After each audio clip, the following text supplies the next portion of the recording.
Now before we get into the video, I do want to say a massive thank you to today's video sponsors, and once again that is jerseyfifa.com. They really do help keep the content on this channel going, and they even sent me a free shirt which you can see on screen here. And as you can see, I got the new Manchester United home kit, and genuinely the kit really is top quality. I highly recommend their product. So make sure to get in a link in the description down below, and now if you use code JerseyFifa at checkout, you'll get 10% off your order. You get a great football shirt, and you help support the channel, which I really do appreciate massively. Hey guys, welcome back to the AJ Analysis channel. I hope you're all good. I hope you had a good weekend. I had a decent weekend. Actually, it was really good actually, so I hope you guys did too. But now we are back on the channel making content. We've had the weekend off, and now we are back, and we are talking about Manchester United, and this man up on screen here, Diogo Dalot. Because as you can tell from the title and the thumbnail, I think he is quickly turning into one of Erik ten Hag's most important players at the club. So today I want to kind of talk about the role he's playing, how he's playing it, and then also look at some of the stats behind the scenes to see what's going on and should we have predicted this. We kind of did. So, Dalot is of course a right back. He is Manchester United's starting right back. Now, Aaron Wan-Bissaka kind of held this position down for the last 3 seasons. Second half of last season, Dalot came into a team under Ralf Rangnick, and then this season, this position is his own. There is no competition here. This is Diogo Dalot's position. So in terms of right back, we know that Erik ten Hag puts a lot of emphasis on his fullbacks. And in possession, the way they're often setting up is essentially in a bit of a 2-3 shape, sometimes a 2-4, because Christian Eriksen's kind of given his license to go in and out in this left channel here. But basically, it's this 2-3 shape. Certainly when you look at the average positions, this is the shape that comes across in the pictures. However, if you actually watch the games, it can be a little bit different to that, because we will often see one of the fullbacks dropping inside alongside the centre-backs, making it more of a 3-2. So let's say the ball is on this side, we'll see it, or being built down this side, sorry. Dalot will tuck in on the far side, and then if United want to build down the right-hand side, we see the centre-back shift across a little bit, Malacia will come a little bit deeper, and then again we've got this sort of like off-balance 3-2 that we saw a lot from Ajax last season. And then obviously because this is happening on both sides, it kind of averages out as a 2-3 shape when we look at the average positions. But from here, it's what Dalot is doing on the ball which is the most impressive, because that little shift dropping into centre-back and then moving wider is nothing too extreme. Aaron Wan-Bissaka would be capable of that. What Wan-Bissaka wouldn't necessarily be capable of, is what Dalot is then doing on the ball, because he is just a far superior technical footballer. And it's for that reason that he's becoming one of United's most important players. So what we've seen quite early in the season is that United found out after 2 games they can't really play their way out from the back and progress the ball in that way, particularly with David De Gea and Scott McTominay in the team. So to an extent they are going quite long. However, then when the second ball comes down and United look to play, Dalot is one of the most progressive players. He is getting the most touches per 90 minutes for Manchester United, and he is one of the most progressive players and therefore one of the most important. And it is just because he has excellent technical ability on the ball. He's always comfortable taking the ball on the turn. He can play 1-touch football, 2-touch football, but also at the same time he is happy to take a few touches and dribble forward. And I think it's this combination and this various skill set which makes him so perfect for this role. And he's doing very well in the early stages of the season. I think something else that I like about Dalot is that whilst he can play in this nice, play this nice football, play short passing, play quick interchanging play, if he is pressed, he isn't worried about going a bit longer, a bit more direct. And I think that has been important for United in the early stages of the season. So at times we will see him pressed here, and some players might overcomplicate things and potentially lose the ball in a dangerous area. Dalot doesn't really take that risk, and he is more than happy to send a long pass down here. And actually that is becoming, it's gone from a clearance in the first few games of the season to now it is becoming an attacking outlet for United with Marcus Rashford up front, who we know is happy to make this sort of bending run in behind. So suddenly United are able to turn a pressurised situation into a potentially dangerous attack, simply because Dalot is happy to play the ball long. On top of that, if he's got a bit more time, he can also switch to play out wide this way to Jadon Sancho on the left wing. And the good thing is that he can do that right-footed or left-footed. And also, when Rashford is happy to drop in, he can always drop into these areas. And again, Dalot will find him with the pass 9 times out of 10. In terms of, if we look at the stats kind of behind it, his FB ref report isn't the best we've ever seen, right? When we look at these, we're looking for a lot of dark green bars, because that means they're in the 99th percentile. And that is a little bit lacking. However, in the defensive areas, he is doing very well, which I'll come back onto later. And then on the ball, as we can see here, the big thing for me is progressive passes. I think that is so important to this United team and the way that Ten Hag wants to play football.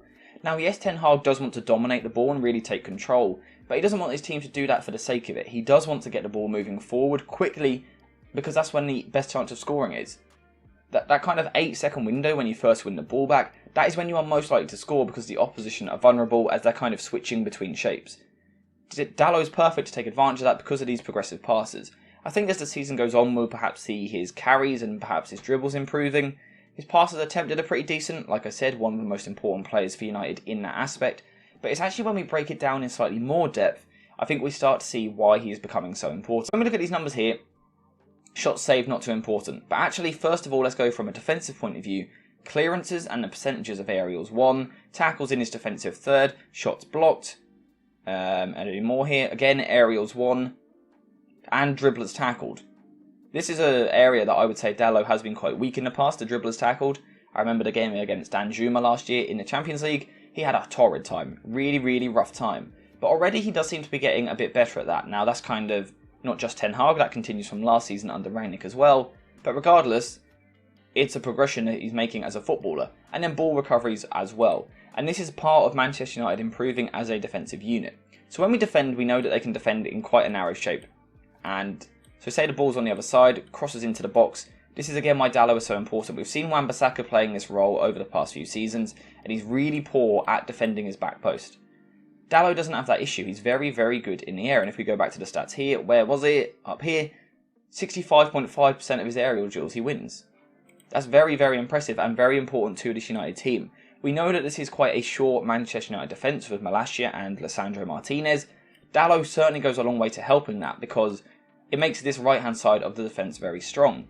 In terms of when he's being dribbled at in 1-versus-1 situations, like I said a second ago, I think he's improving drastically. And he looks very assured in these 1v1 situations. Now yes, he does occasionally get beat, but that's going to happen because we're in the Premier League here. There is a lot of talented wingers, a lot of talented footballers who can produce moments of magic. But overall, I think Dalot is doing quite well. Harvey Barnes against Leicester didn't get a sniff. Martinelli caused one or two problems, but I think kind of as the game went on, Dalot adapted to that and done well. Luis Diaz for Liverpool, Dalot done a brilliant job of keeping him quiet. And I think that's a very important side of his game that is developing, and I'm sure Ten Hag will be keen to keep working on that. But then when we look at what he does on the ball, it's the passes completed in terms of long passes, those switches that we were talking about, so he is happy to get the ball and switch to play to get his team out of pressure. And again, that is something that we know that Ten Hag wants to do. If we kind of talk about Ten Hag's typical setup, it's often these fullbacks being tucked in quite narrow, the striker being high, and then the wingers being extremely high and wide. And that makes Dalot's long passing ability and his switching ability key, because then Sancho can get the ball and get in a 1-versus-1 situation up against his fullback. On top of that, the through balls, the passes into the final third, the passes attempted on his right foot, and the passes attempted long, just everything really. Just everything he is really excelling in at the moment. And he's becoming so key because he's got a bit of everything at the moment. He can do that defensive side of the game, he can head the ball away, he's happy to clear the ball when it isn't safe to play out, he's doing well in his 1-versus-1 situations, he's good in the air, and then on the ball, he's press resistant, he can play these short passing moves, he can occasionally carry the ball forward, something I'd like to see more, but more importantly, he can pass the ball forward, whether that's short passing through the lines or long switched passes. He's just contributing to this United team in so many different ways, and like I said, he is one of the most important players, and it's from this right hand side that he is doing it. We can see that occasionally he is sort of tucked into this area here, slightly inverted when the ball goes out the other way, like we were talking about earlier. But what I also find quite interesting here is kind of this underlapping run we're starting to see develop, but also the fact that he isn't necessarily really bombing forward, overlapping and swinging crosses into the box. Now, we'll see that he can do that as well, and he has been doing it to an extent. But if you think like Reece James or Trent Alexander-Arnold a couple of seasons ago, they were constantly in this area here, just pinging crosses into the box. Dalot isn't really doing that, and he's doing something slightly different. Now, this was one of his most impressive performances recently, and this was against Southampton. And if we look at just all these stats, we can see that he's doing really well in pretty much every area. He got himself an assist for the goal which won United the game in the 1-0 win, but 3 clearances, 1 blocked shot, 2 interceptions, and 4 tackles, and a clearance off the line. This is what Ten Hag wants. He knows that his team is potentially vulnerable from a defensive point of view, so the fact that Dalot is so solid at the moment is absolutely huge. He's winning most of his ground duels, which, for those that don't know, a ground duel isn't just on the ball, it's off the ball as well. So a ground duel is basically any 1-versus-1 situation. So if I dribble against you, that is a ground duel. If you dribble against me, it's a ground duel. So we can see that Dalot is doing well in those ground duels, that's impressive. He's doing well in the air.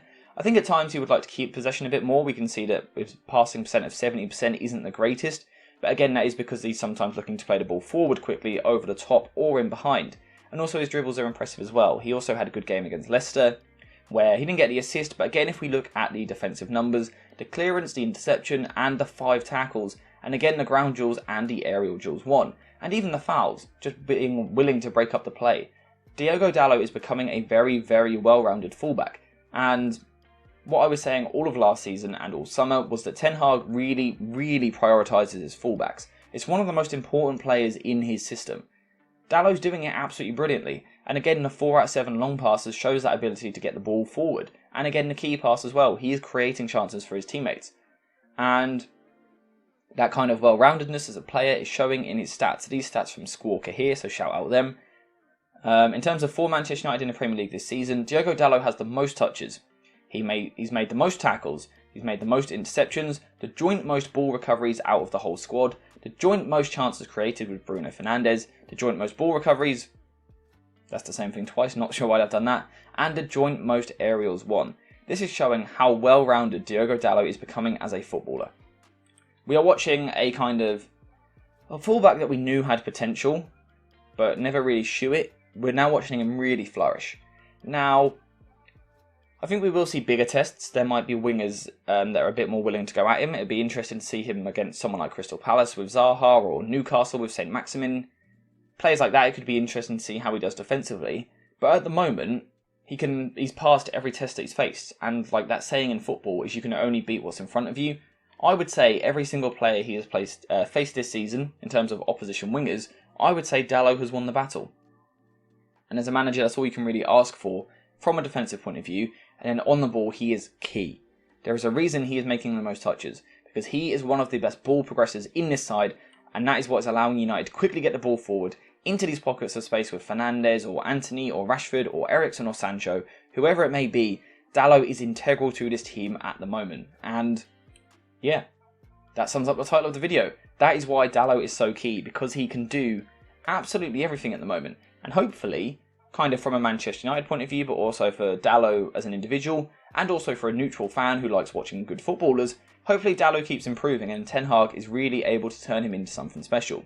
Because I think the fullback position is one of the most fascinating positions in the world of football right now, the way the game is developing, so it's always great to see these fullbacks doing well and really excelling. Hopefully Dalot continues to do that.